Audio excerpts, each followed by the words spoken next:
gotta love these broads. Yikes. Yeah, women suck at mowing grass. Who has their wife mow grass? Does your wife mow grass, Anthony? Exactly. Listen, I shaved my beard until we get a holy pope. Came in nice and clean shaven. Everybody, I'm always clean shaven outside of penitential seasons. Can you even grow a beard? I'm questioning it. You look like the kind of guy who gets like a patchy beard if you try to grow it. I do. Right? I do have a patchy beard. R.I.P. Yeah, that's a curse some guys deal with. But I'm a Latin. I don't have to care about that. I'm not a bizlarper. So true. I'm gonna go shave my beard right now. So true. This is why you're a rad trad, Nick. It's because you haven't shaved your beard. You shave your beard, you're gonna start, saying the litany of the the holy fathers of Vatican II and all the holy post-conciliar popes. So true. So true. Well, I definitely want to talk to you guys. Like, we're gonna get into some stuff tonight.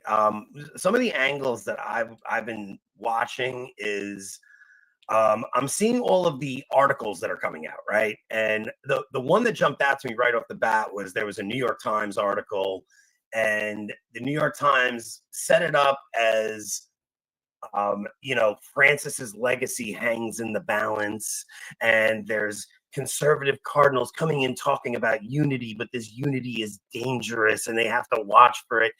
And I see that, and I think right away that the New York Times is just deep state propaganda, right? So this is I just think this is intelligence agencies trying to influence the conclave. Like, if they use the New York Times for that in the secular world, why would you not assume they're going to do that in the ecclesial world? Yeah, I mean, it's truly, I think, a historic moment. It's a historic conclave. I mean, I sent you the quote from Cardinal Arborelius. Cardinal Arborelius is a European cardinal. He's Papabile. He's been a cardinal for a few years. And he's like, yeah, I know like maybe 20 to 30 of the cardinal electors. I'll have it figured out by next week. This is a cardinal elector who's like literally could become pope. And he just doesn't know anybody. It's definitely, you would be surprised how much, the cardinal electors are being influenced by things like what the New York Times says. Absolutely. Sometimes the media is the only exposure these guys have to each other, right? So what's interesting is everybody kind of was like, why are they pushing the conclave off so far?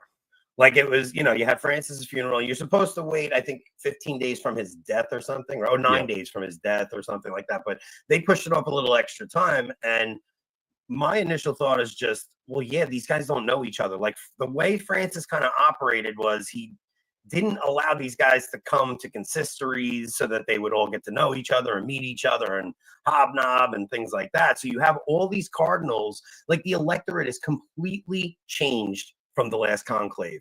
It's like the last conclave, it was like 58% European. This time it's like 42%. And there's all these cardinals from like far off land, like from Asia and from South America and all these things. And a lot of people think because Francis picked these guys that you're just going to get another guy in the mold of Francis. And I don't think that's the case. Like, Francis doesn't even know the guys he's picked. He's counting on his contacts in that country, and they're bringing these guys up. So it's an interesting thing that we're seeing. And then the Rorate Celli put out an article today just talking about how there's one thing that's noticeable is that the younger cardinals that Francis did elect are looking to the older guys, and the guys who are kind of veterans to this, who were around for Francis's election, are kind of like this older brother figure that they're all looking to for stability right now. Because as wild as it sounds, like, it seems like Francis's death was unexpected. Yeah, like, even though we saw he was sick for a while.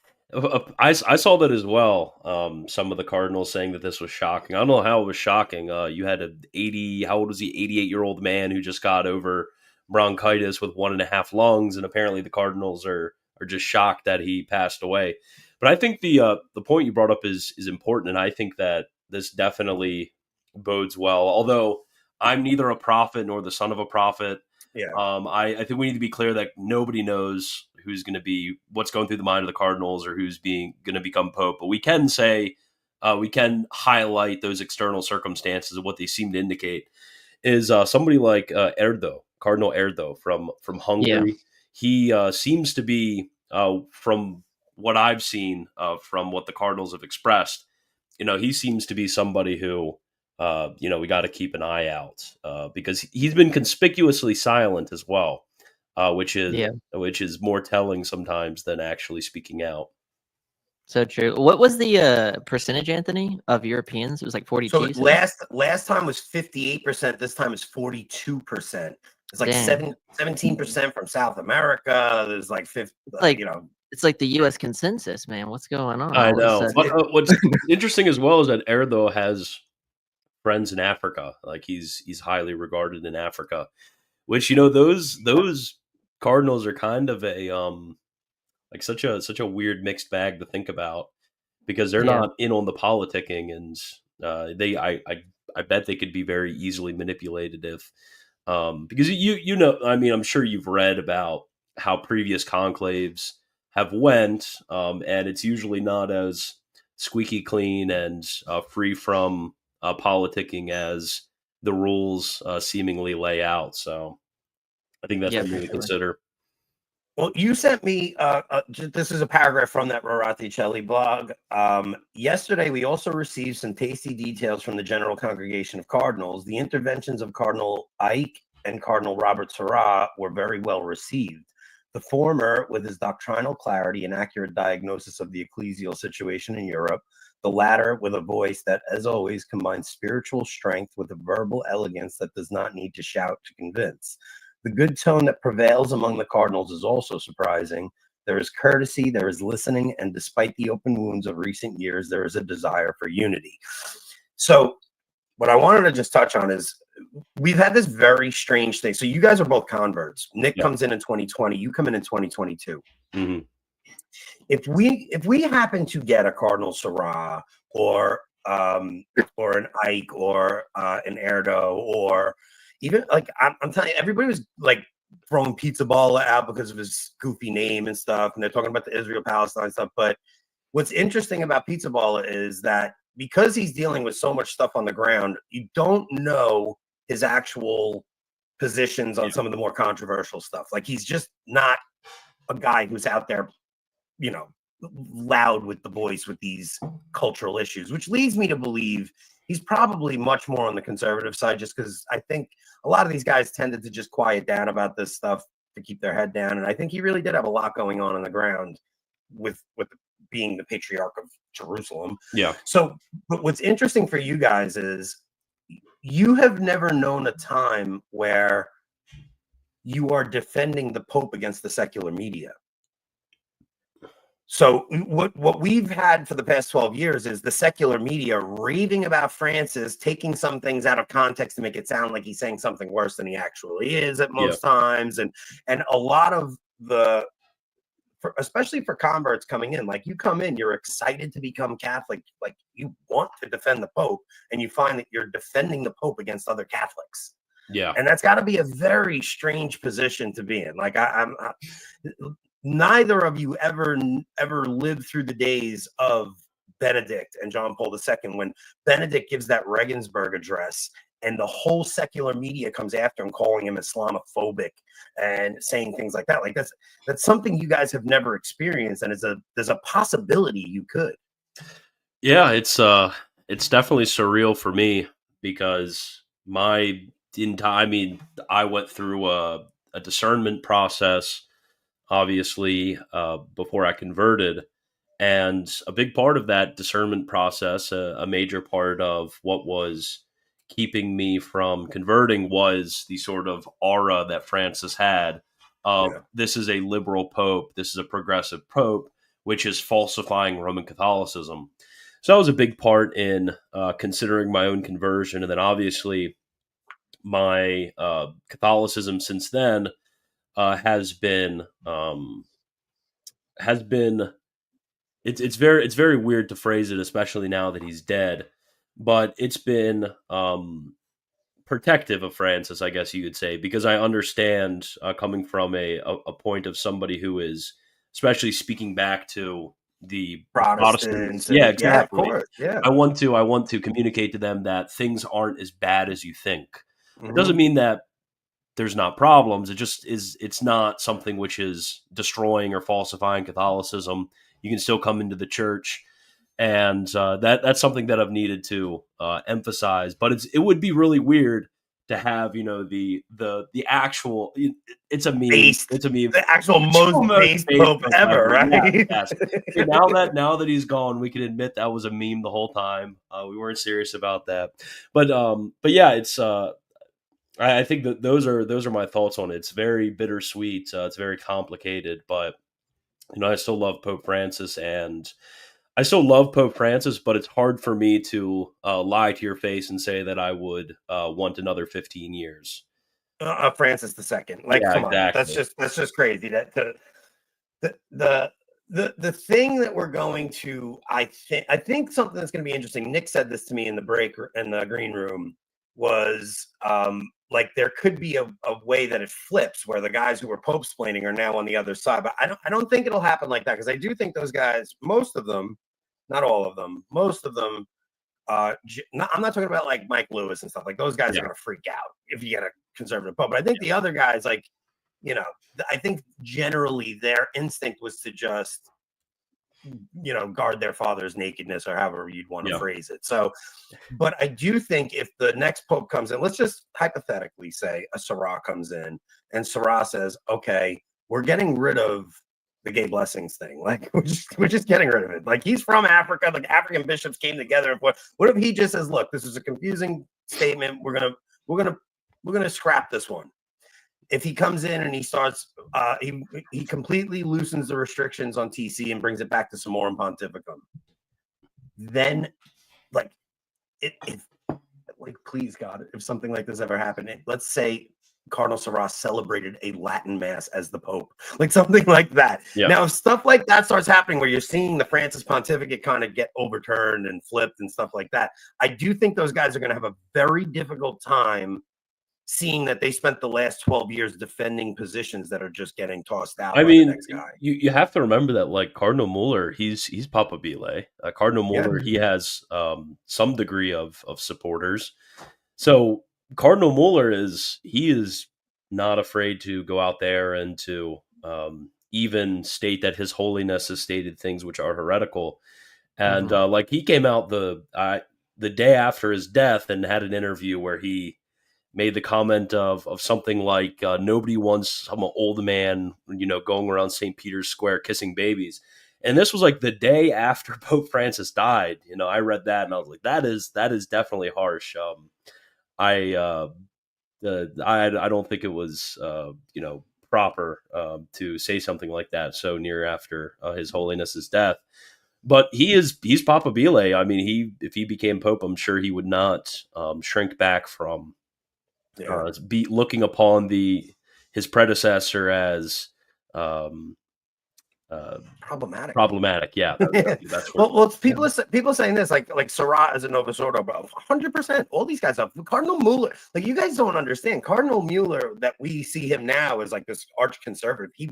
He was a liberal before. So Christian posted something earlier today that was really interesting, and he said, I can't believe this channel became set of a contest. That's awesome. You posted something earlier where you were pointing out how certain cardinal or certain bishops or cardinals, whatever they were, under Benedict, were like these super based, like, conservative guys, and then when Francis came in, it was like they completely flipped on all of their positions. Yeah, it's like some of these guys sounds like Congress. Yeah, true. I mean, that's literally true. It's exactly like it. I mean, some of these guys, they're saying I've seen certain cardinals, and I've been reading their profiles because I've read about probably like 50 or 60 of the profiles on the College of Cardinals website. Some of them are like, yeah, we can criminalize homosexual acts, and then like 3 years later, they're in, they're completely in on normalizing homosexuals, in sodomitical relationships. Receiving the Eucharist, like crazy shifts like that over a span of a few years, and you have to ask yourself, what the heck happened? Like, what is going on here? Are these people basically just politicians playing to the whatever the popular winds are? And it's hard to say that they're anything but that, to be honest. Yeah. Hey, let me ask you this. This is a really good question. So like hypothetically, I know it's pretty absurd to even think this is going to happen. Let's just say a bishop was elected who's not a cardinal and he's not present in Rome. I have no idea how would that play out. Well, I don't think they can release the white smoke until the person agrees to be the pope. Yeah. So let's like say some crazy hypothetical. They pick Bishop Schneider or something. You know, it's like Big Michael Lofton. And all three of us receive an immediate excommunication. No, true. I'm cooked. Joe Diodati had a really good question too. Yeah, I would say. Wait, where's Joe's question? So yeah, like a public sin requires public repentance. So no, if you're like a politician who supports abortion, you can't just go to a priest and confess that. I think you have to publicly say, you know, I renounce my former position because of the public damage you did. Now it may be enough to get you to heaven, you know, but yeah, I would think to undo the public damage you caused. The scandal. So, okay, wait, what was the other quote you sent me? It was the Swedish cardinal said that he hasn't yeah, we talked about that, right? Yeah, like these guys literally don't know each other. It's really like most of these guys have their information from the media and what they've seen in the media. We have now, and it was unfortunate that they weren't able to translate into Italian yet, although that doesn't really matter because most of the guys most of the global cardinals can speak English. But there is the College of Cardinals report website, which is this website is literally being used by cardinals, like in their research for the rest of the candidates. And if you read the profiles, like they are very much to the right. I mean, they're pro TLM. They are, obviously they hold to all the orthodox positions within the church. So that's going to be a very important resource as well, that I hope a lot of them go to that rather than just going to like weird traditional media stuff. But have you guys heard of the situation between Parolin and Zen? Heard a little bit about it, yeah. I didn't know. Oh, so this is like some deep. Okay, real quick, if you guys do send super chats in, I'm gonna let Christian finish speaking, and then I'll get to them after. So don't think I'm ignoring you. I'm gonna highlight any super chats that come in. Any good questions that come in, just put a question mark, and we'll get to them. But I don't want to interrupt him again. Yeah. So when it comes to the Cardinal Zen versus Cardinal Parolin situation, so Cardinal Parolin, they had the Vatican China Accords. If you ever heard of that, basically China gets involved in the appointing of bishops in Catholic bishops in China.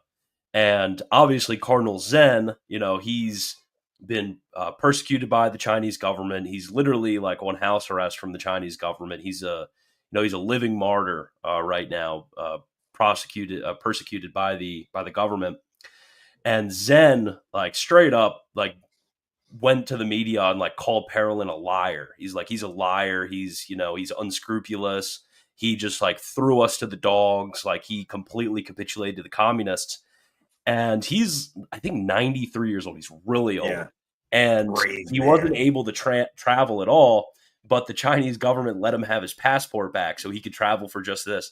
So Cardinal Zen did like everything he could to travel to the Vatican. And now he's supposed to like go to the general congregation and like basically smack Parolin in the face in front of everyone and say like, you are a liar, you're unscrupulous.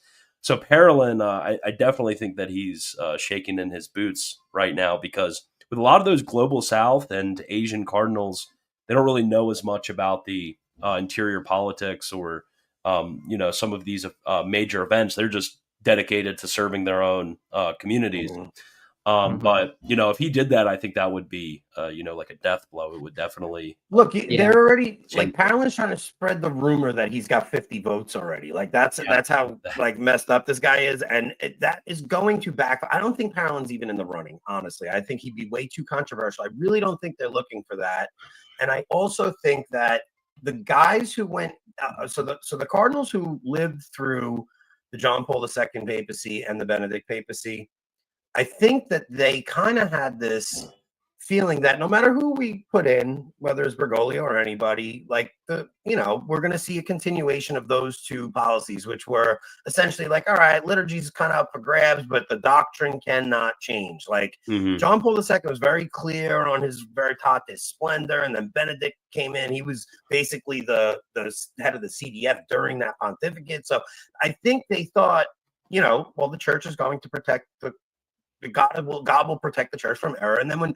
Francis comes in, I think all of those guys got shaken up, and they're going to be much more on their guard for a political pope this time. And I don't think any of them want that revolution to continue. And a lot of the conversations that are going on right now are very focused on, look, we need, I think these cardinals and bishops throughout the world, they have been shaken to their core by the faithful being so upset. Like, it's one thing to have the media mad at you because you're Catholic, but you could always, we're going to get into this in the after show, because I had a 2-hour 15-on-1 debate against my Lutheran in-laws all against me on Saturday. It was 2 hours long.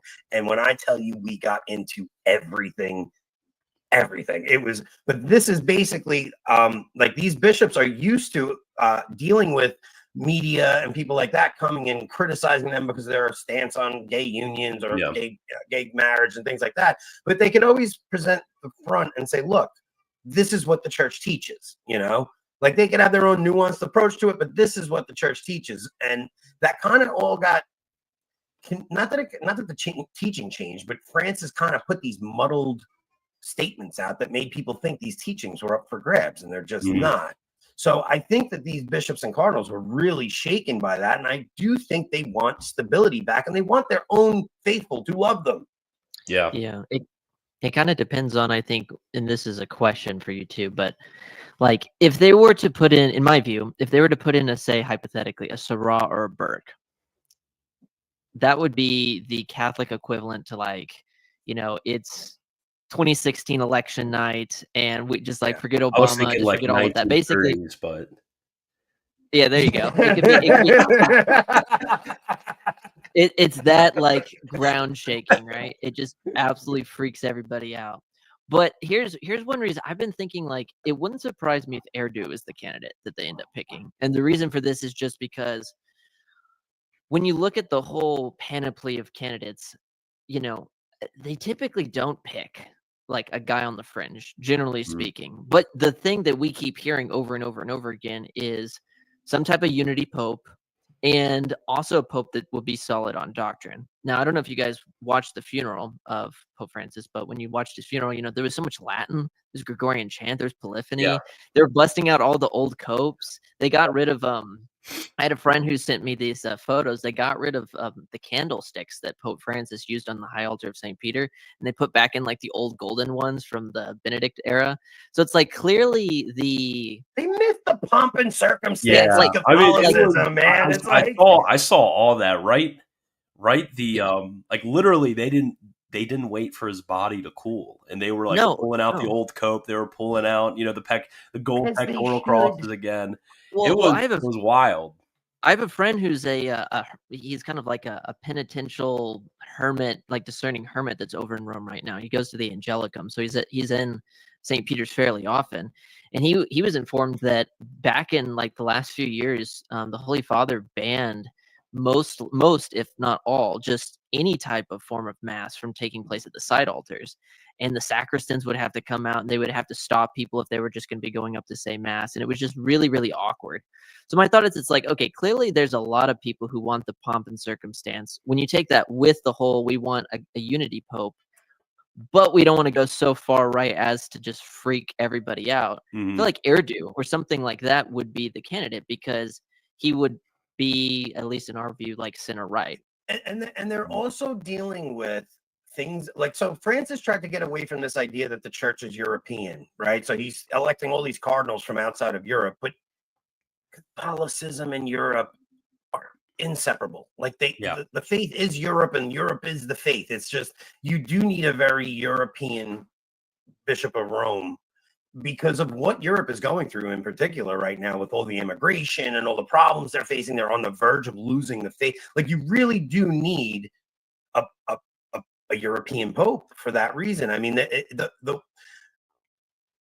would be crazy to have another South American pope or some pope from Papua New Guinea or something. Like it's crazy to freaking think I like saw that. that there's like 2 cardinal electors from the Ivory Coast or something like that. I Yeah, read that and I was like, okay, that's I kind could of see. strange. If God blesses us with an Italian pope, it will be a wonderful year, because the Italians, they have a lot going for them. The papacy and Italians, it's like peanut butter and jelly. Did you ever read what Benedict said about the papacy? Like he talks about the diocese of Rome should have a bishop who's connected to the diocese of Rome. Like and he really talks about how important it is that the church is Roman. It's like it's a very important thing. Before we move on, I do have to do the Recce and Cellar ad. I'm horrible at this stuff. I gotta see Boomer Rob moment. left me like a banner or something.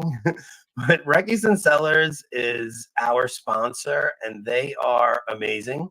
So if you guys want to help support the show, just go to Recce and Cellars. They got a whole bunch of different wine. I just ordered 3 bottles for myself. If you use the code RESURREXIT, RESURREXIT, you will get 20% off.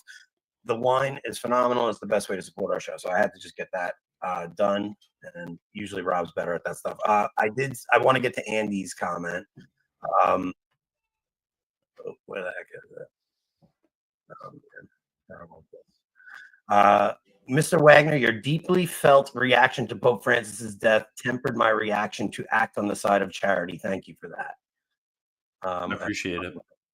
Yeah. Well, I'll tell you, I listened to Father Charles Murr this morning, and he kind of got me off the black pill a little bit. Like because I kind of have this, I kind of stand in the middle the opposite of the middle. I don't want a moderate pope. I would rather a Cardinal Sarah or a Supich. Like I don't want a moderate, because the church needs a cure right now. And I don't know if the church is ready for that cure. And it may need more, like you will understand how deep the crisis is kind of, beating, until we actually understand that this is we're talking about the Catholic faith for all time. Like we really do have a crisis on our hands, and it's not just about having a good pope. It's way deeper than that. It's about the foundations of the faith itself and how people are living that faith out, our whole understanding of living a penitential life. All these things kind of just are like, we're losing our Catholic identity by mixing too much with the Gentiles. It's kind of like Hellenistic Judaism got. It's like we're too mixed in with the atheist culture, and we need to kind of distinguish ourselves. Well, I just don't really want a leftist. So I agree.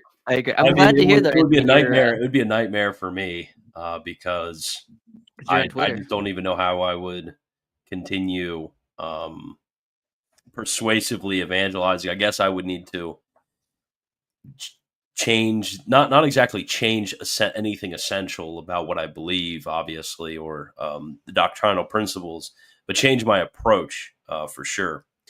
Which would be, it would definitely put a damper on it. Although, under the Francis pontificate, we did have some of the largest gains in conversions to the church. So thank you, Pope Francis.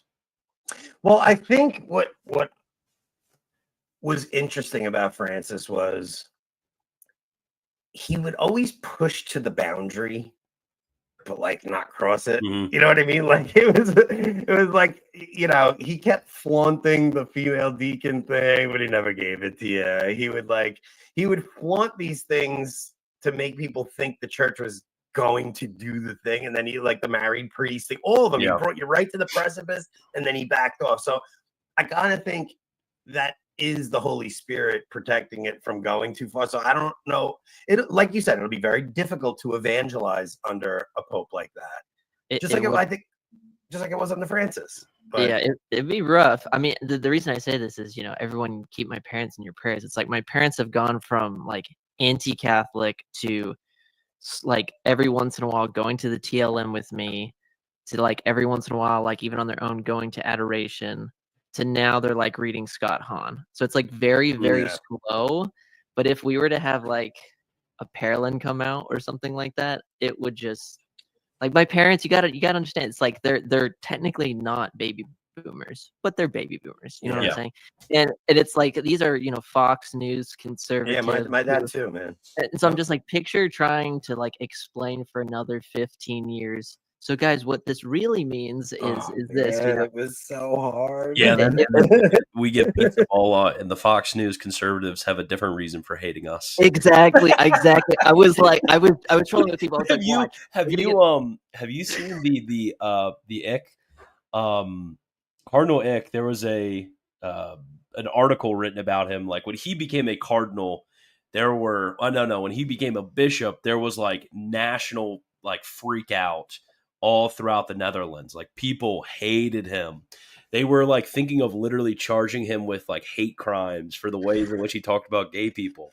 And then and then there's like another quote where it's like, yeah, and Cardinal Ick also purposefully downplayed the atrocities against the Jews that the Catholic Church man. has committed. And I'm like, okay, we're back. I think we're back. Cardinal Ick is going to be, you're coming from there he's too. gonna be like, yeah, guys.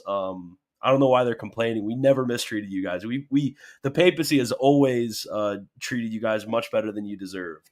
Well, what would be amazing is I know so many people who it's funny, like when I went to the cathedral. So I went to the cathedral in Austin for a really long time, and then we were accompanied out. Let's just put it that way. We were accompanied out because the TLM wasn't. It was banned from there. But I had all these older people that I would talk to that would go to the new mass, and they're what I call the Fox News sedes. So it's like the people who They're the most interesting group to me. They are. It's like everything is amazing. Father Altman followers and they're the most interesting group to me. I don't know. They would come up to me and we would just be talking about, like the weather or something, just randomly. And they're like, "Did you see what that commie Pope did? This, that, and the other." And then I'm like waiting for a pizza balla to be get in, because then they're gonna be like, "Oh, we got a literal Nazi in there. What are we gonna do? First a commie, now a fascist. What the heck's happening to our beautiful church?" He's gonna choose Pius XIII, and they're gonna be like, "Oh, they're naming him after Hitler's Pope. Oh, they." Exactly. They're such an interesting group because look, say whatever you want about the sedes, but at least they're consistent, right? Like they're very logically consistent in their thesis. It's like, okay, there's been no pope since this time, and then everything, But to be like a Novus Ordo going like normie and just think Francis is like, I don't know, man. It's just a strange. I don't know if I think they just see the church politically, like through American politics. I think that's the only way they can see it is through the political lens. It's so frustrating because it was one thing to see some of the Catholic commentators give like mixed feelings or whatever when Pope Francis passed. That was one thing.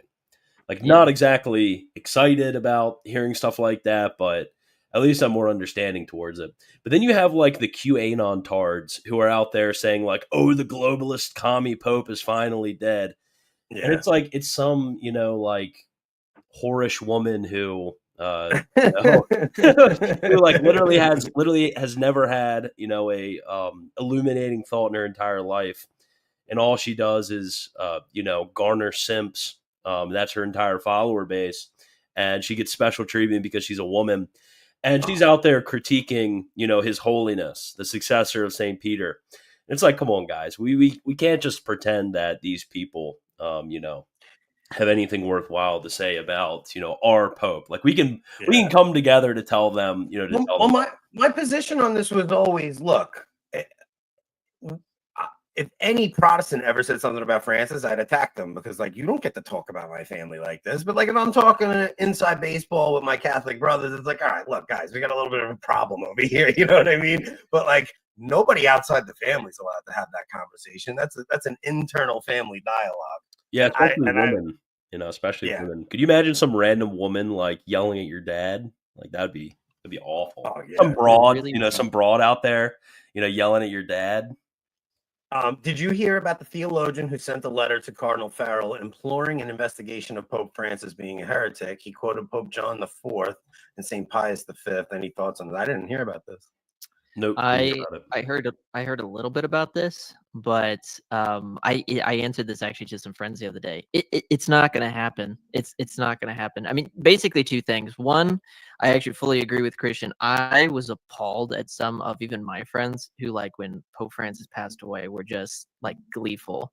Yeah. Like I give all credit to Christ. The first thing I did was say a prayer for him because that's only going to be Christ. Well, I had to force myself to. I'm not gonna lie. Like, I did pray for him, but I had to like really, it was like a very conscious decision to like make. It's like, Yeah. okay, he is. It was devastating for me because I've actually gotten into the practice of trying not to check my phone first thing in the morning, trying to like do mental prayer before I check any of the online stuff. So I was literally preparing for prayer, out on my couch, like waiting for my coffee to get done brewing. And my wife like comes running out of the bedroom and she's like, Francis is dead. And like, I'm sitting there trying to like, get into like the proper dispositions to pray. And I just hear that. And it just like, it tore me up. Like I was. Hey, at least you got like a decent, your wife bringing you coffee and stuff. My experience was totally different. I drove all night from an Institute parish back home, like a 5-hour drive, because everything in Texas is like 6 hours away. And I go to bed at like 1:30 in the morning, get 3 hours of sleep at like 4 something in the morning. I have a friend who wakes me up on a phone call, and without saying, Nick, I'm sorry for disturbing you, he's just like, I announced to you, Pope Francis has passed away. I'm like, what the heck? But yeah, no, he's not going to be. Pope Francis is not going to be investigated for heresy or something. So then, all right. So that's you.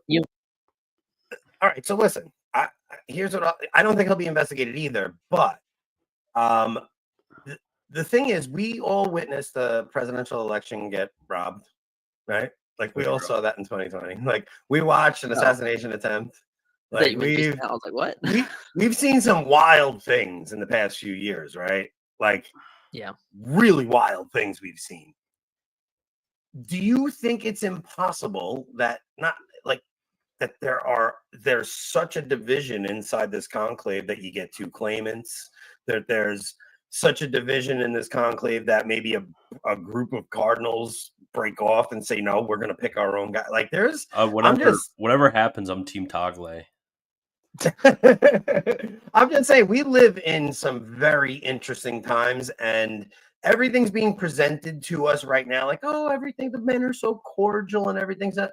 But the thing is, there is no moderate in the eyes of a revolutionary, right? So a lot of people are saying, oh, we'll elect the moderate. But if you listen to what some of these the Francis fanboy cardinals are talking about, they're talking about, we need continuity from Francis. We cannot just act like this that this didn't happen and go back to the way it was before.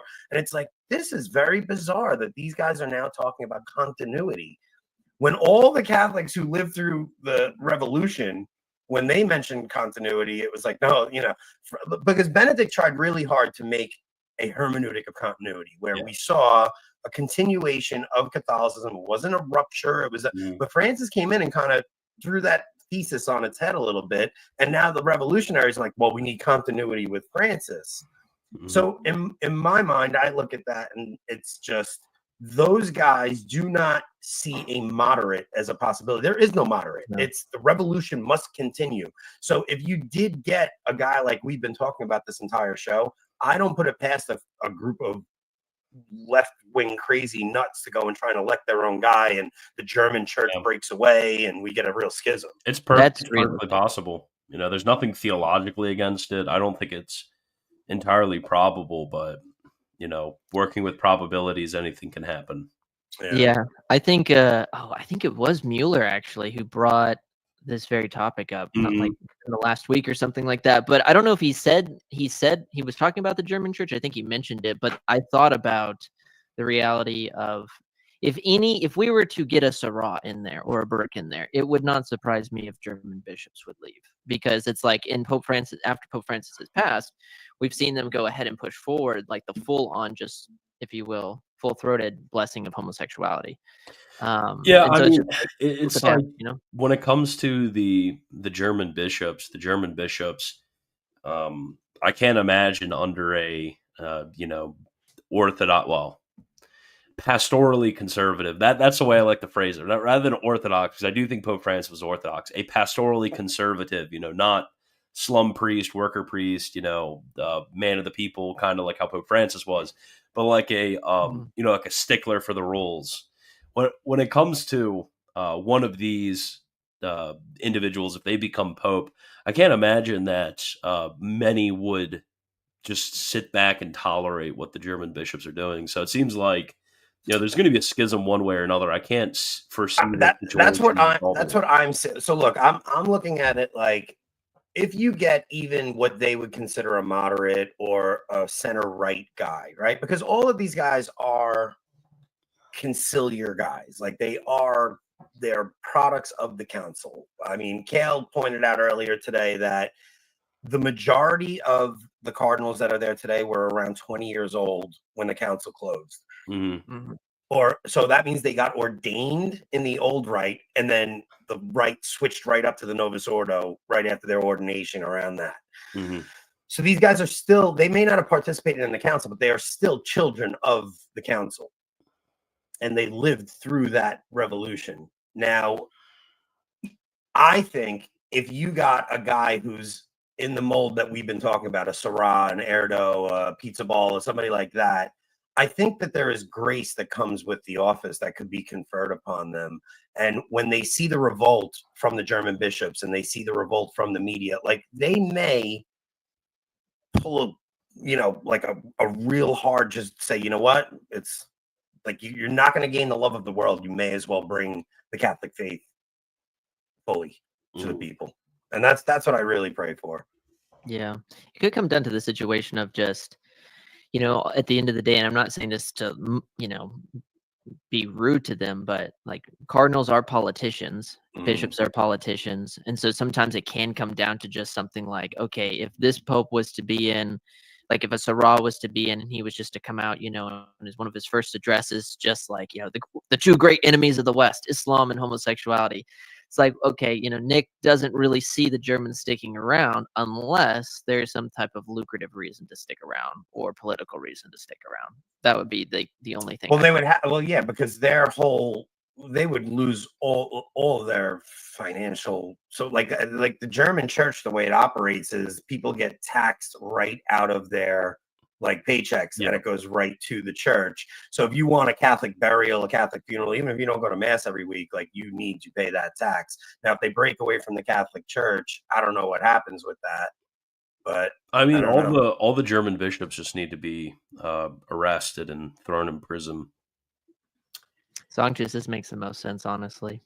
Well, and Francis tried to placate them, right? And he kept them in the tent, and he threw the trads out. That's essentially what he did. But I'm thinking if you get a pope that comes in, a pope that gets elected and says, we're going to throw Traditionis out and we're going to bring it back to some more Pontificum rules. Like, I really think you're going to see that side of the church blow up even more. Zuppi? Yeah. You want Zuppi? Yeah, Zuppi.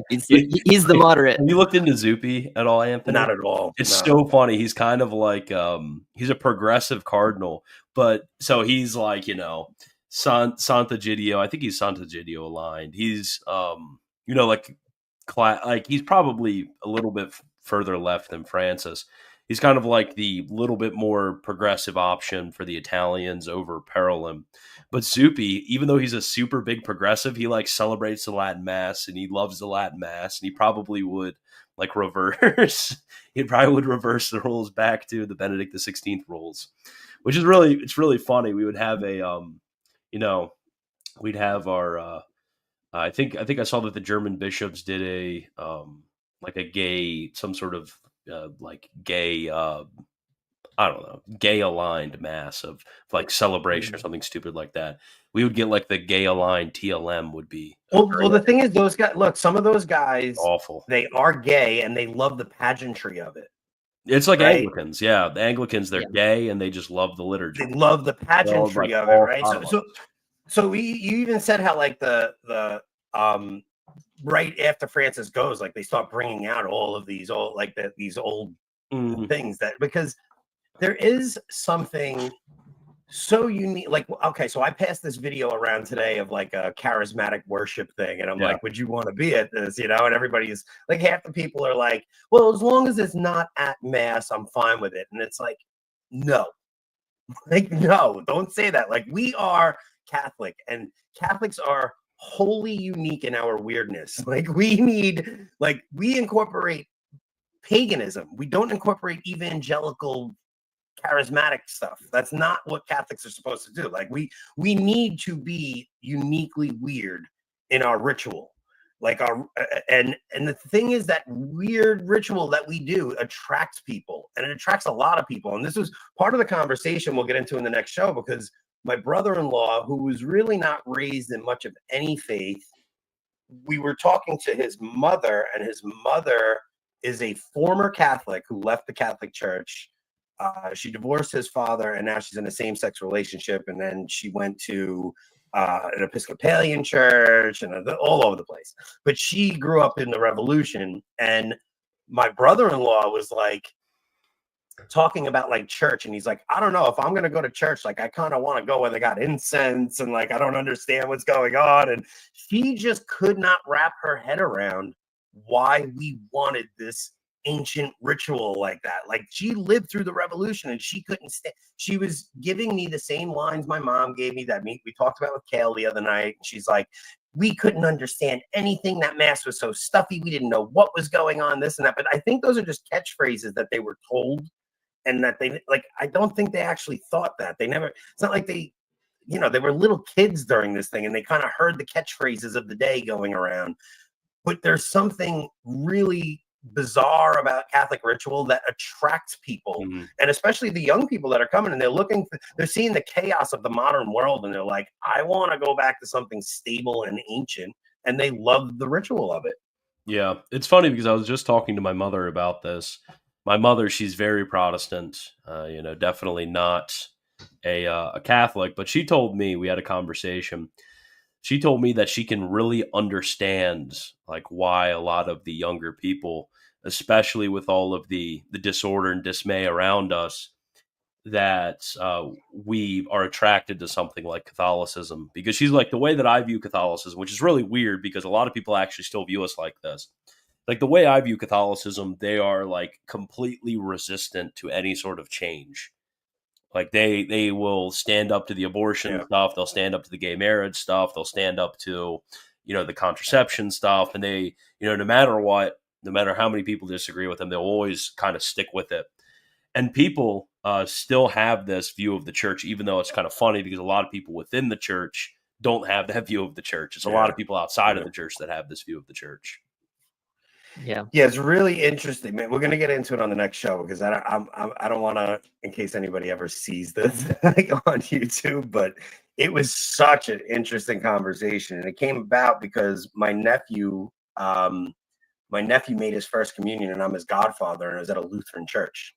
So I'll get in, and I'll explain it all over there. But I don't know, man. I went and I did 3 or 4 shows on Wednesday last week, and then we had this long weekend where me and Rob didn't do anything. I couldn't wait to just get on and have this conversation tonight, because it's one of the most exciting times to be Catholic. Like, you're around, like, you guys are new Catholics, and you guys get to experience a conclave pretty quickly within your conversion. And you're seeing the internal workings of the church, and you're seeing the politics. But I don't remember a conclave ever. I remember vividly Benedict's conclave. I remember Francis's conclave. I do not remember it being this contentious, where people are on the edge of their seats, like, man, we really can't get another Francis. Like, it's just what, you wouldn't have, that people would have loved the JP3 or a Benedict XVII after either of their pontificates. Yeah, I think part of that's due to social media, just because it's like, just think about how much media landscape has changed from 2013. Now, that's not the only reason. A lot of it has been like the confusion that you've seen in the last decade plus. But so much of it is just also people like us even just going and talking about it, because we've talked about it, like, even like pre McCarrick in 2018, it's just the Catholic speaking circuit. That's about it, right? The Catholic Answers crowd, and some of the more independent hosts, and then kind of Marshall doing his thing.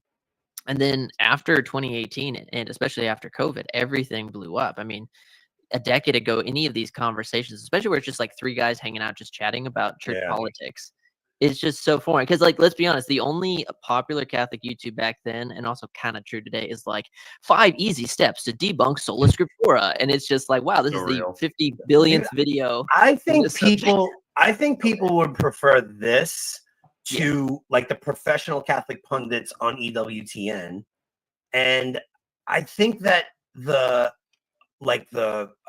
Catholic Inc., because we should probably have a conversation about them too on the other side. Eventually. I think we're going to have that conversation on the Maybe. other side.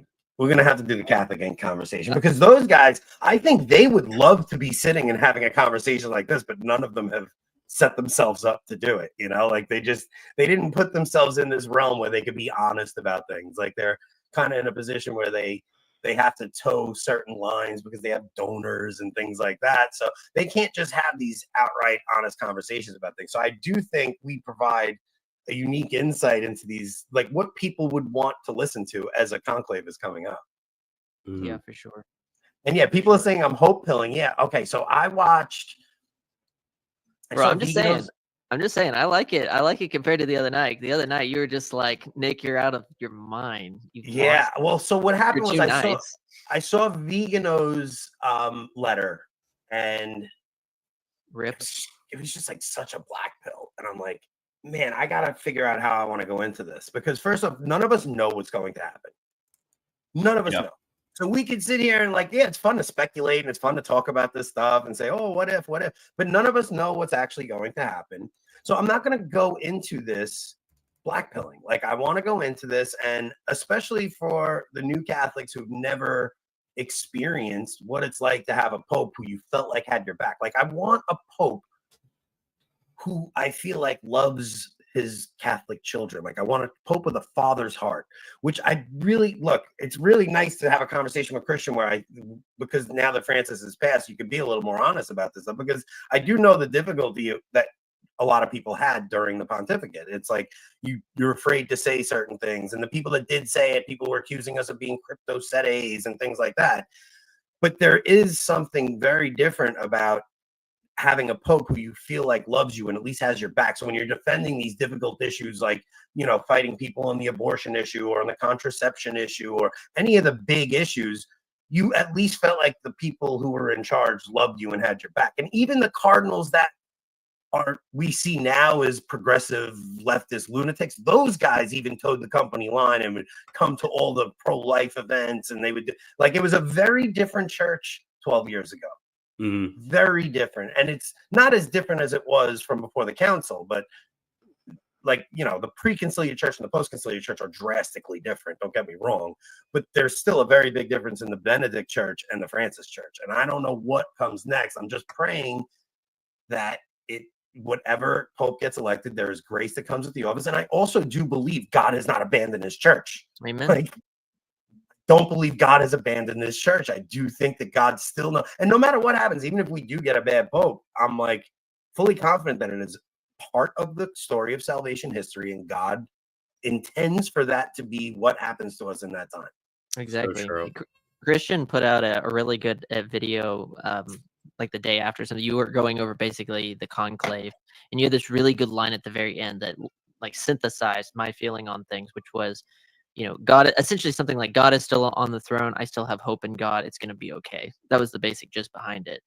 And I'm reminded of, and this is what I've been telling people, of the story of Shadrach, Meshach, and Abednego. It's like they were about to be tossed into the flaming furnace, and they have this just epic line, right? Just think, like you think you could potentially die, but they say, our God is able to save us, and if he chooses, he will save us. And even if he doesn't save us, right, he is still God. And even though it's not as dire in my mind, my thought is no matter what happens, right, God is able to give us that which is good.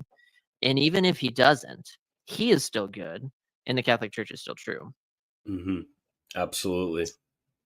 Yeah, if nobody's watched Joshua Charles's most recent episode, or it might not be his most recent episode, but he did an episode about the church being Roman.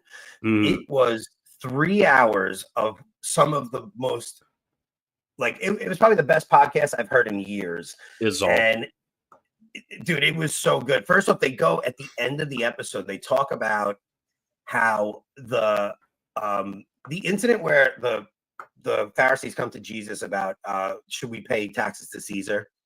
And he's like, well, show me the coin. Whose image is on the coin? So there's a half shekel tax that the temple charges.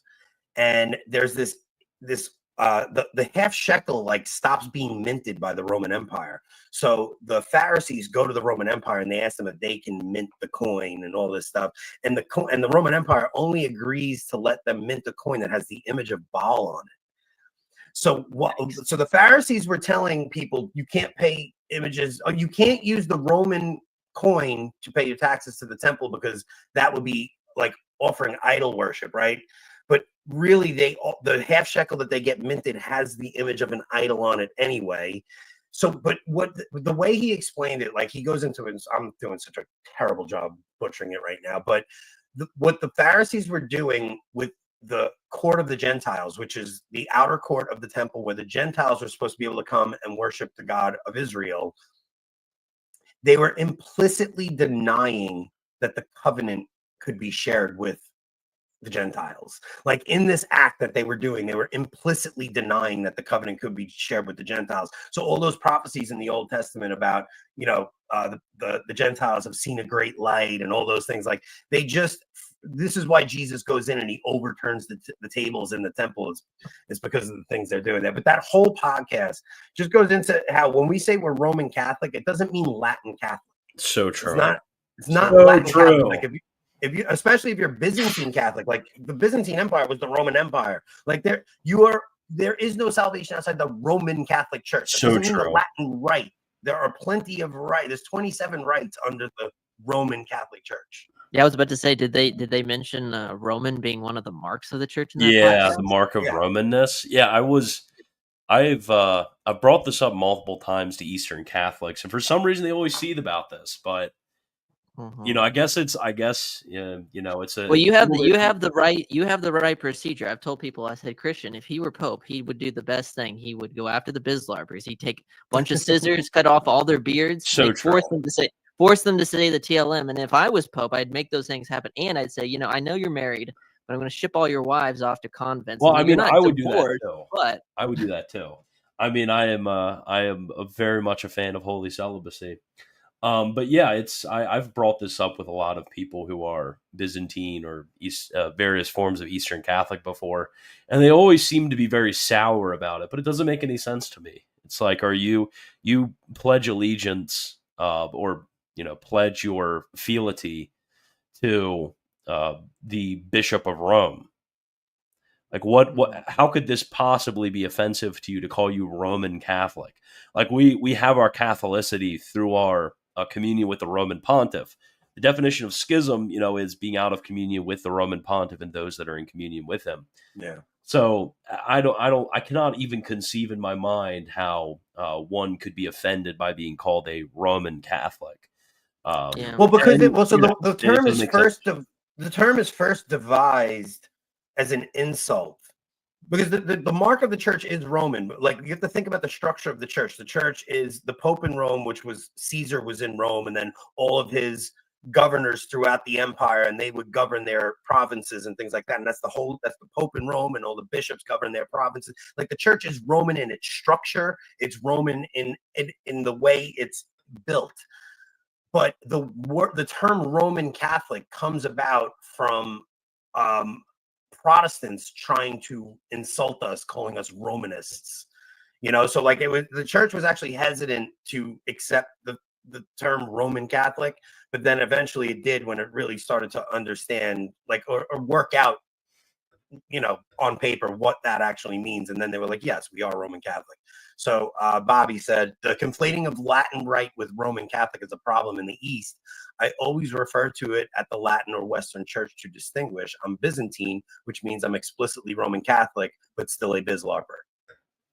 Yeah. Oh, he didn't. Fortunate. I hope that you get better. I hope you get cured of your bizlarping.